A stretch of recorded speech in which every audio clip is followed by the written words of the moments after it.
andakakuona ndaitona ndabisa lobola uriwe murora izwi rangu robva rashoshoma shoshoma. Wati uri kuti chi? Nduyabona cheshikwera nini? Wati ndikuwa kundiziya nechi? Nekushuta mavideo. Saka nasi uri gechido chechi? Ne usikwenda kuchechi? Chenda last Sunday. Ndodzima TV. Iye ndikwenda kuSunday. Ye? Kwenda kuSunday. Kwa vari aina gamens? Isa baba. Ye? Isa. Yes man. Yeah. Kakomana. That is so holiday. Ye? Wagira zarini. Ndandikuluke nzamo. Ndafana kutsvaga murora ndikuluke nzamo. Singaiti. Ye? Ndishike picha. Kwa wako aina gamens? Kakomana ndanda pazambara.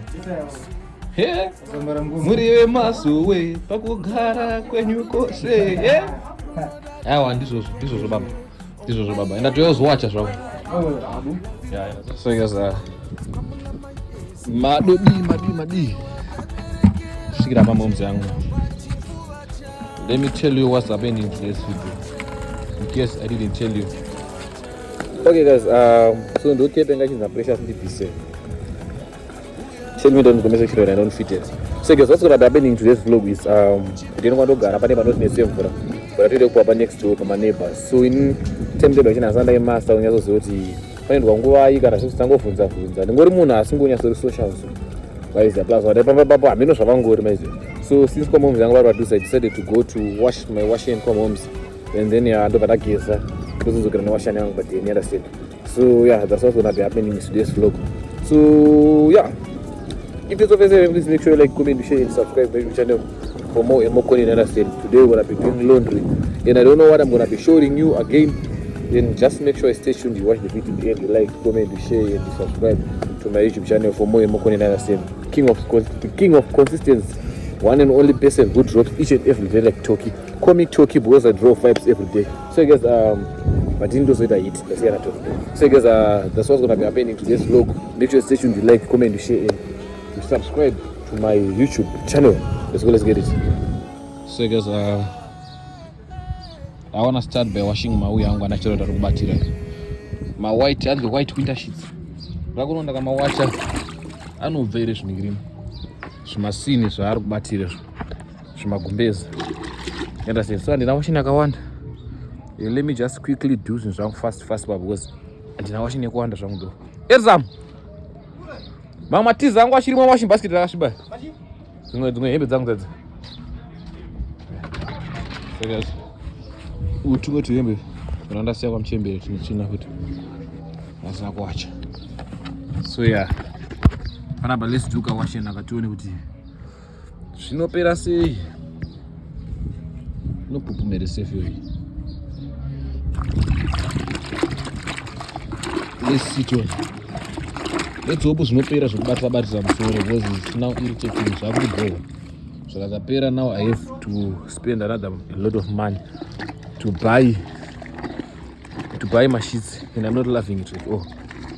So guys, stay tuned.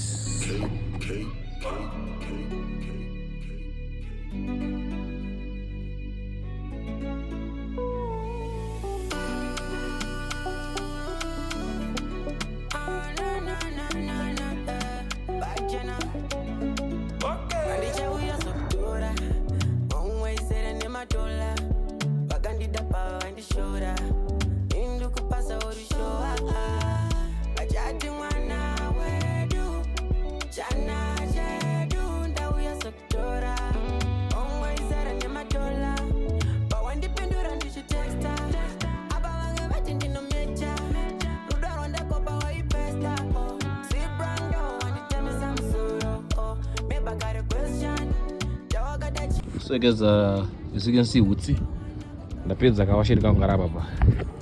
And now I wanna go and bath, and then those get to mansion kwangu to my first bachelor mansion. So yeah, guys, I'll catch you later on the pizza, guys. Let's go, let's get it. Tango. I am almost here, Roman. Gambo chikamaze pamombe kuchikora. Mino muno mazire zvimazepe. Ndikuyazoba mamwe kuchikoro arimwo maya. Fokore munhu. Guys, unofosingaziye mazepe kwachinzi. Ndiye mwana. Chemwana indova mazepe anazera. Nai. Mazepe anazera chemwana indova. Tumatsare. Toisa plate ndomarova. So guys, for a start, shuri panape. For a start, get mbotanga newana iso. Iyo, izvana. Aunyare. Fokoro. So guys, for a start. A start of what? Ndakamira ubari mbedhi nochora. Ngube wa. Ngonogeza wa. What's good guys? So I just bathed kwa mom's yangu. And then now I'm carrying my laptop bag. So I tried kuya nino zinechi. Ni washing yangu but ngesari yawo mayese. So I decided to leave it there. Timbodzoka padeno so relax so rara. You know, but the emperor man is not precious. Like my little sister, she wanna my Indians. So I'm, mommy, are you sorry? I'm sorry, mommy. What? Blessings. Ngazvikwanise serino. So sirangenzwa my Indians also. So I decided to come back home, maybe rest, sleep, watching some movies, and then I think maybe later today or tomorrow I'm gonna send this laptop to someone who's in SA because I'm not using it. And then my friend is gonna use it for academics. So I was like, why not? Since I'm not using it. So I guess that's what's gonna happen. So since Maxine the whole day and I got my separate, sister and then but I didn't want to eat kumba kwa mom's yangu. Nasu longo jiga zwangu like they were eating bread masai. But I don't like bread. So hectic. Manero ndaga noodles. Maybe I'm gonna make some noodles. And now it's around 3, 4. It's around 1, 2 maybe. It's around 1, 2, right? So maybe I'm just gonna eat maybe cereal also. Cerevita. Like one boy that one remats. So yeah, it's also just. Right. So what are you saying? What did I say? Embi zangu za biskwera. Jana bis. I don't know. Ko wari greshi kubvisa embi zangu. Ndira dzibvisa. Yeah? Urunyepa yomu kubvisa embi zangu. Bvunza Edi. Yesam, abisa embi ndiani? Ndiwa bvisa embi. Mombe asekura. One mombe akaronga high five mombe. Cow. Okay, my sister high five. High five mombe. Sorry, okay, sorry. Sorry, whatever. Mira Tauran, sorry. Mabika Saja. Sorry. Whatever, you're not a cow. Okay, you're not a cow, Kosh baby. You're not a cow, Kosh. You're a cow dung, you're not a cow. Okay. You're not baby, you're not. You're a keto, Kosh. So, alright, sorry, you're precious. So I was saying, Mabika Saja. Ayo. Went down some Mabika Saja. No, do you need this again? Ayo, no right kudya panapo namba yako. Ndinechi? Ndikamba kwako na right. Saka woro ndidzinga ndidye panapere. Haunyari kunyime muisikana. Haunyari? Kete munhu. Sorry, you're not. Go baby. Kuchimboita kaplana mbaba masipe mteni. Masiba kuchikoro. Yewe. Igona fane nzara chikoro. Offer my. Kuchimboni biro ka roll on one. Uone 4 kwa igona mdara. 4 ma roll on 4 ma spray. Marona ngui 3 wana chakana na mama. Chinbiro wanosara ni 2. Ashite because mama. Nambe no round ka off. Ashite when mama ndigira one ndenda nevanpa opening sana no tozo ndigira zingo. Tozo watengire ngwane asho. Ashite. Iwewe. Go spray no dim na rupre man. That's fresh. Spray. Kanunwiri. This kanunwiri. Lakunwira chi. Chas. Spend sangana tata no verenga my instruction also that is spray no. Amombe no nyima zvayo. Manaka. Keto no nyima zvayo.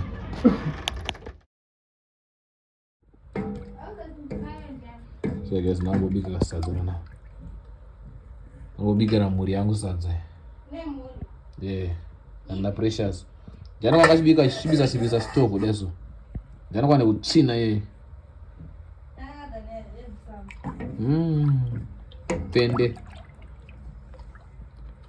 dembo muzashira madzoka muchibikirwa fanema wakunyarei wangoidotira dhoo sabe masino hauchagona kinura une shashi yake ya dhoo repa bedroom pamama hauchagona kinura right warumwa nechekuchera mbana unzo warumwa nechekuchera warumwa nechinokoro apo wachera nyoka bva yarumwa maoko wazvinzwa ndozvauneza tsume nonzo warumwa nechekuchera ndozvawaita chekuchera chakuruma pa right uchasvita futi uchinyanya tamkoma please brother can you unlock for me Please, brother, can you unlock for me? say brother I love you Brother, I love you. I love you so much I love you so much. I will give you some chocolates When I have it. oh wakandivhara ndori loka futi ari kumakidza ari padho ndachikarevo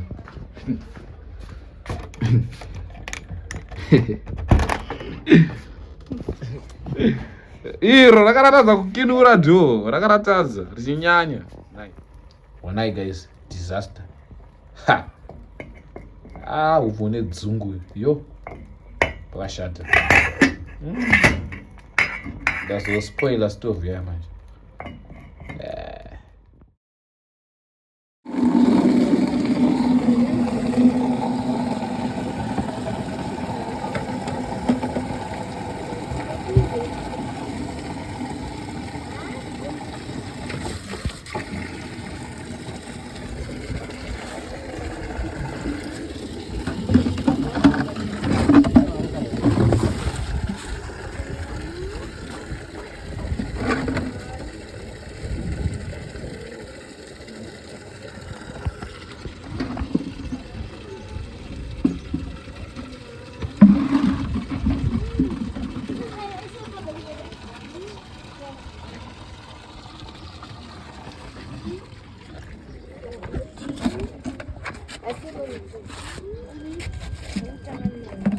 What's good, guys? So what's gonna be happening today? It's another day, another dola. So what's gonna be happening today is I'm going to Mbuz roundabout to collect some money pamkuru, and then maybe pass a laptop to someone, and then kanda peze koko. I mean, no, you're just gonna be seeing what's gonna be happening randomly in my life, and I say so. Today is still in the morning, and my bed is still crusty, as you can see, and even the room too. Let me show you. I think you can see it. It's still crusty. I don't know what I say. And now I'm putting noodles on the stove. I want to make some noodles, and then after that, I think I just have to leave room around about to withdraw money, so that time there's at the end, and then I'll come back and do some house chores, and then you just see what's gonna happen into my life randomly.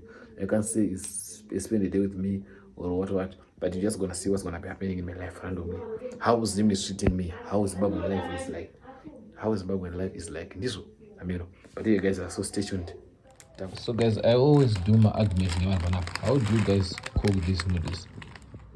Some people they say they boil water. In what I do is I boil water, and then I boiler, I put them in for 2 minutes, and then I would drain all the water out. Those are dry.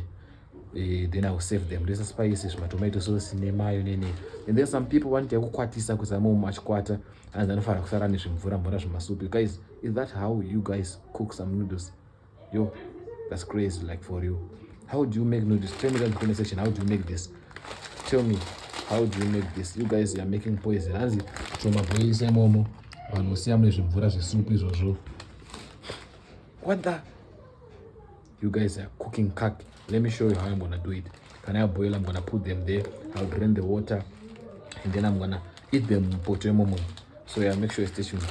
Right guys, I'm gonna boil less so. Chimere money. Cabbage I wanna do some recipe. Let me put it here. Life in my pasture. Right, as you can see, those are so here. And then the tram and the guys, don't mind my house, it's looking crusty today. And this is my bin. And my plates like a chain. My plates like a shibai. I wanna wash them here. Open. Right. Can I go so many? That's Zima. That's Zima. but kakurumira zvinhu. So let me show you. You see, kudara, when I was in border, we used to open kakona kana cheta. Then kana rafura kakona kana tovharadira mvura patepi. Topega panapo. Togadzika noodles pawindow kana pasi paunongomahwandisa. Right oibva rakadaro nemvura Today zvinhu zvamuta to boiler.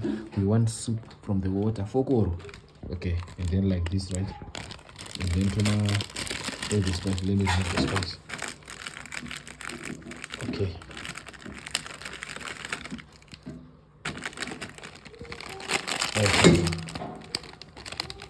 Andika. Kana mbini.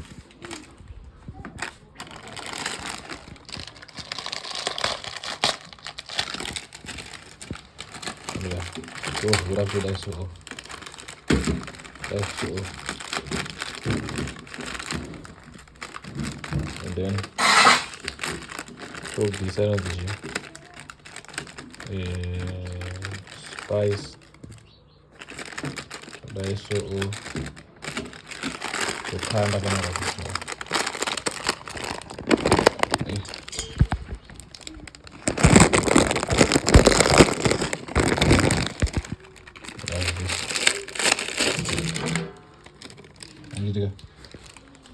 Throw in the bin again, and then so. That is a song branding. Go solid so. Go far. For 2 minutes. After 2 minutes, I'm gonna drain the water. Then we're seasoning and spicing. That was the new message I'm telling you. You use a kosolo, momanuja, ne tomato sauce. Yo, it's a banger. It's a 5-star meal. You should try it at home. Wait and see. Peace out. So guys, as you can see, you can see afaro kunyanya kuti overcooked kana kuibvisa anofara kusara nekawo sachimbichana like my spaghetti. So you see, but aibva kwete kuoveribvisa. Then ndadai so manje ndakuchimadrena mvura room. Unfortunately I can't drain muchiona because I'm holding phone kunachi with the other hand. So ndakuchimadrena, and then amadrena I'll show you zvangaita. Right, like this. You see, right? Let me take the fork. You see, they're looking like they are dry. So, and they are dry in fact. And then ipapa, cook to spice. Cook to deer like this.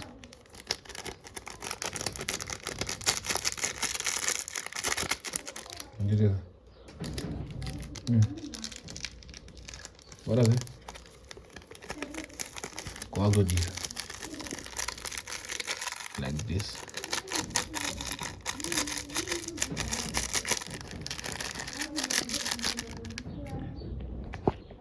Coago mix.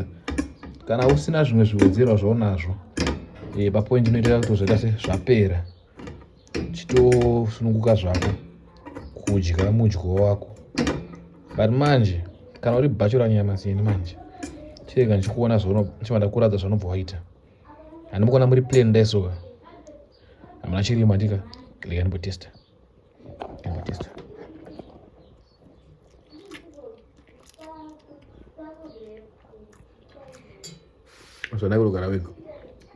So yeah, now wait, let me show you what's gonna happen now. Wait and see the magic. Don't judge. If you judge,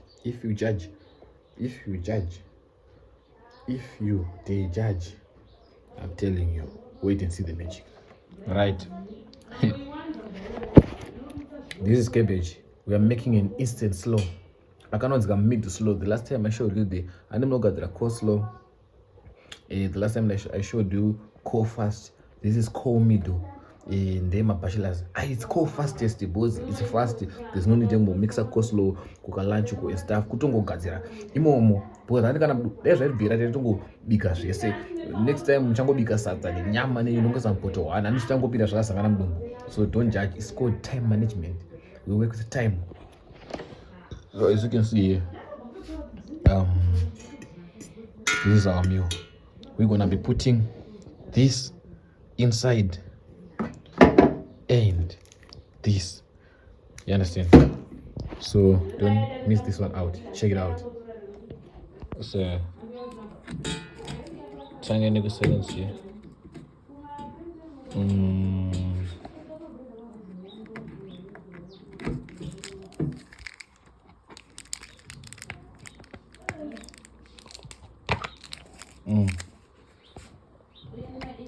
Kuzori salad ndotanga kuswa ndiani.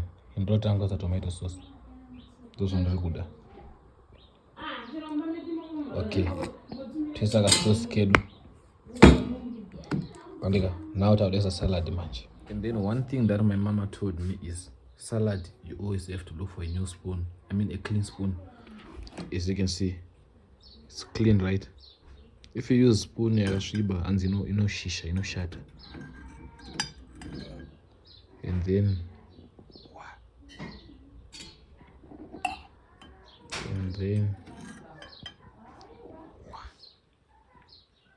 like this, and then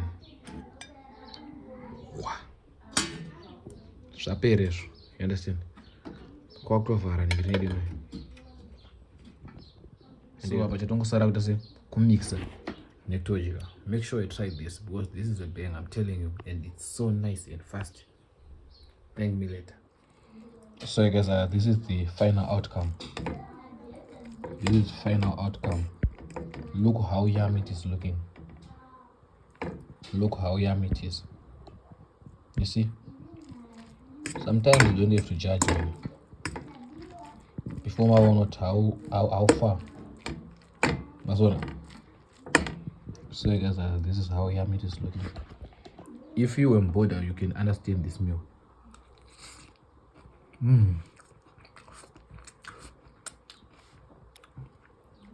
So guys, I'll see you. Let me finish eating and then we go to the other part. Tango. Right. Kwato tungo siya makadai so. Takatoenda. Kwandimba mangu ndindo badrakarende. I won't do the shaman. Get in this. So guys, I'll catch you later again. Bye go roundabout. And yeah, don't go see Amaka so. If you don't go see the bad things I get one. Charge money. Anyways, guys, don't buy much.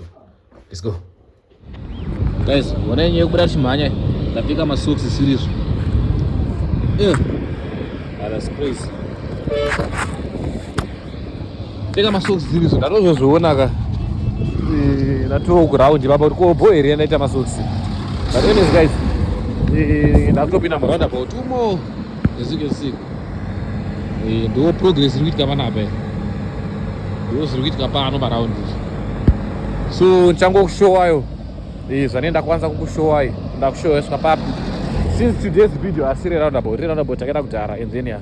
I'm just gonna show you my progress of our families and Parabi Nisharabi. So, yeah, stay tuned, Andy. And you do collect a Marcano no collect Zenia. You understand? So, let's get into it. So, guys, the pizza man must not have good man. I don't get a coming like a team. So yeah, let's get it.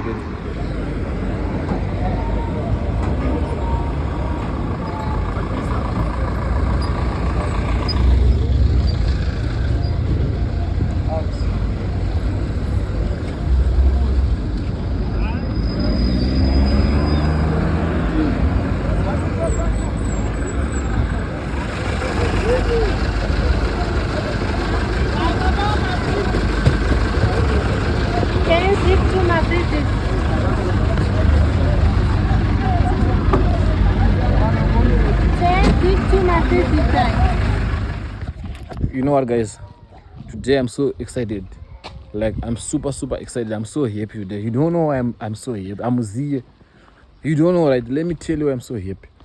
First time yangu since nipine in Zimbabwe kubata zigi nyonda rakachena wadaise ruba mbengeri. Iri.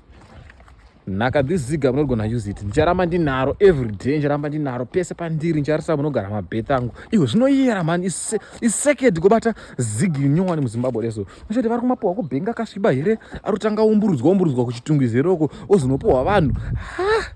Mazimba. Guys, zigi richarama inhaka charadza vana vangu zvinoyera izvo. Hazviitike muZimbabwe. Hazviitike. Zvichamisa. guys, ndako kumariners ndapindira areas maizi ndakakulas maizi again ndimbosvika ndimbonondoita sei ndisuke maplates. I'm so stressed about maplates. Then kandapedza kusuka tsvaira mumba say guys, being a bachelor is so stressful. Guys, if you are watching this, I love you. Please marry you this weekend. Please, this weekend kuchata hapana manaka kutambura. Look at how nice these glasses are. Look at how nice they are. Yo guys, I understand brain. Kana ukuri kuona zvinhu zvaiwa sorry baby wanditsairomba shamari. Mawan kwete you wakashata, you're not my type. Sorry. Okay guys, zvinhu zvacho. Anyways guys, ndokubata ndasvika padeni. Ndaremerwa nota bachelor, ndaremerwa ndezvekufenda. Man, today I'm not gonna vlog. Ndichikuratidza ndichiclean it. But this is the room before Sunday soda and the plates. I'm gonna show you the room after, so make sure you stay tuned. You understand? On gang. Do the intro and you're not on gang. Anyways guys, it's hectic being a bachelor. The room is dirty and catch you on the bed of Saramba. At not being the banaba, so we burn the trash, as you can see. The pizza marara. So you're not no place I'm going to try it. And then just about sugar in a place I want to.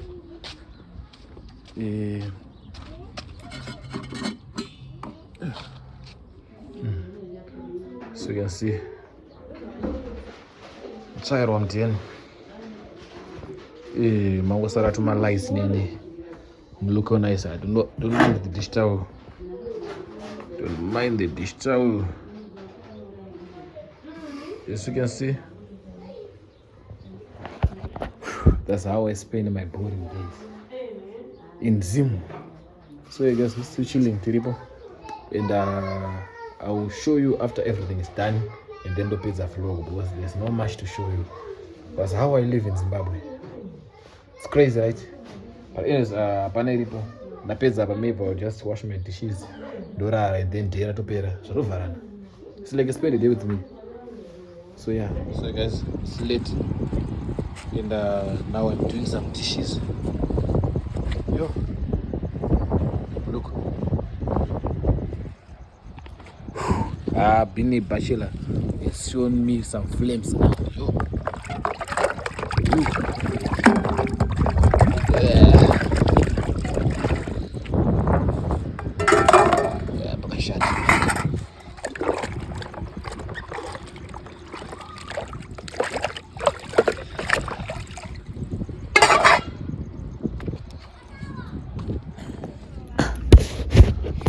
Yo, what's good YouTube?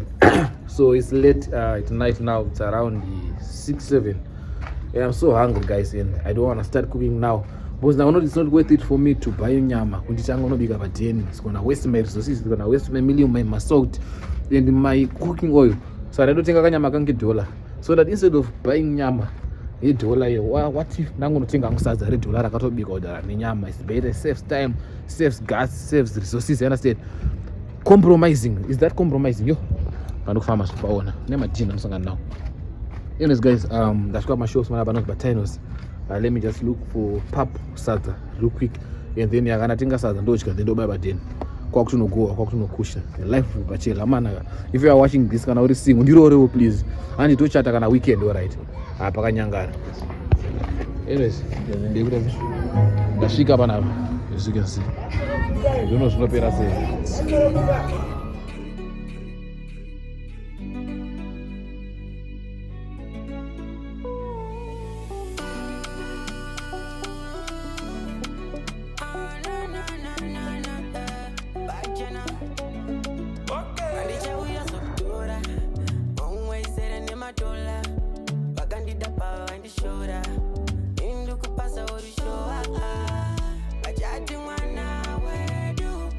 Jana,